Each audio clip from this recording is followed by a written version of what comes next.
I really appreciate being welcomed here at UNC today. For those of you who are students, yes, I do go to UVA, so we are rivals of sorts. I'm certain you have many ideas about who I am or what I am like, and I'm here today to tell you that based off of your assumptions and stereotypes, you probably know me as well as I know myself. I am a frat boy. I live in a frat house. My girlfriend is in a sorority, and I can occasionally be seen walking a dog named Robert E. Lee. All of this is true. I wear polos and boat shoes. I dress and act and walk and talk like the rich white kids from the suburbs who live at the end of the cul-de-sac where the road stops short as if to say, it doesn't get any better than this. But in reality, I'm just one of many children, all driving adult bodies through the circus of society, careening towards my own destiny inside an ill-fitting skin.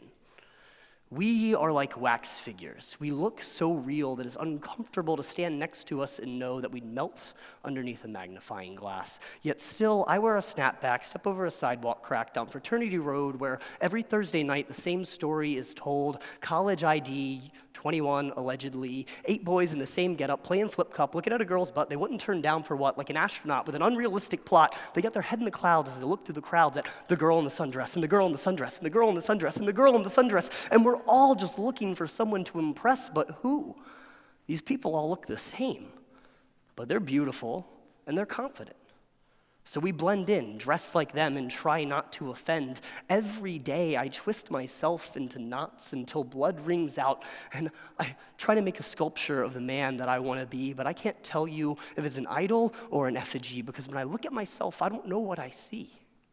How do I define I? And whose definitions am I using when I say, I want to be a better me, so with nothing else to do, I look at you and decide, that's what I should be, not knowing that you probably don't have a clue and you might as well just be looking at me. And so we float through this cosmic Rube Goldberg machine of life in a universe that is infinitely large and made up of incomprehensibly small parts. We feel lost somewhere in the middle, wondering how our existence could mean anything and what meaning really is, or if meaning is meaningless, and how can we understand this if we're defining what is by what is not, and we just wish it could be simple like when we were kids, because ignorance really is bliss, and when we were children, we were dumb, so wonderfully dumb and alive and in love with the world, and somehow we knew ourselves then better than we know ourselves now. You see, I was born on Christmas Day, so I loved the snow. It was a pointless connection, but it made me happy. And so I would go outside and I would write my name, Karsten. 7 letters for my 8-year-old bladder wasn't always an easy feat.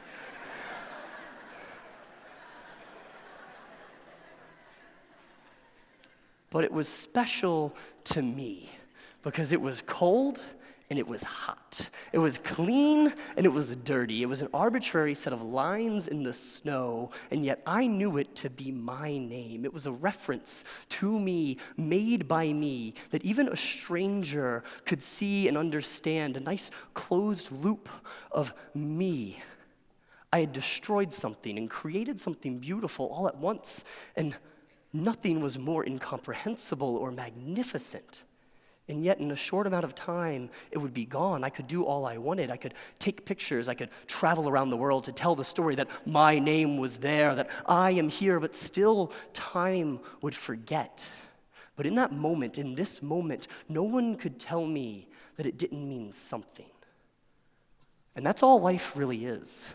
We are impossible machines of recursion, contradiction, reference, and repetition, and we all just want to live, we want to move, we want to love and learn and taste and touch and have and win and lose until we finally stop and ask ourselves, who is experiencing all this?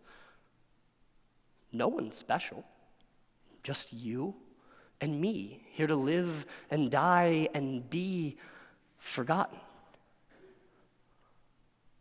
So don't try to know thyself or someone else. Know that you will become nothing, that in the eyes of time, you are nothing. And also know that nothing is still something, because nothing is just the lack of something. It's everything else. It's what's left. So you can't know nothing unless you know something. So know that you are nothing. You can say it with me. You can say it to yourself. I am nothing. I am nothing. And I know that it still takes me to say it. So whatever you are, whatever you are not, whatever you're pretending to be, if you say, I do not exist, you must necessarily be in order for that sentence to make sense. So, know that you are nothing, and know that nothing matters. It doesn't matter if I'm a frat star or a hipster. It doesn't mean anything if I'm gay, straight, or asexual. I'm a closed circuit of self-meaning, and so are you. There's nothing else out there in all the universe that is the same as you. There is nothing that manages to be nothing in the same spectacular way that you do. And that is something. Thank you, Ted.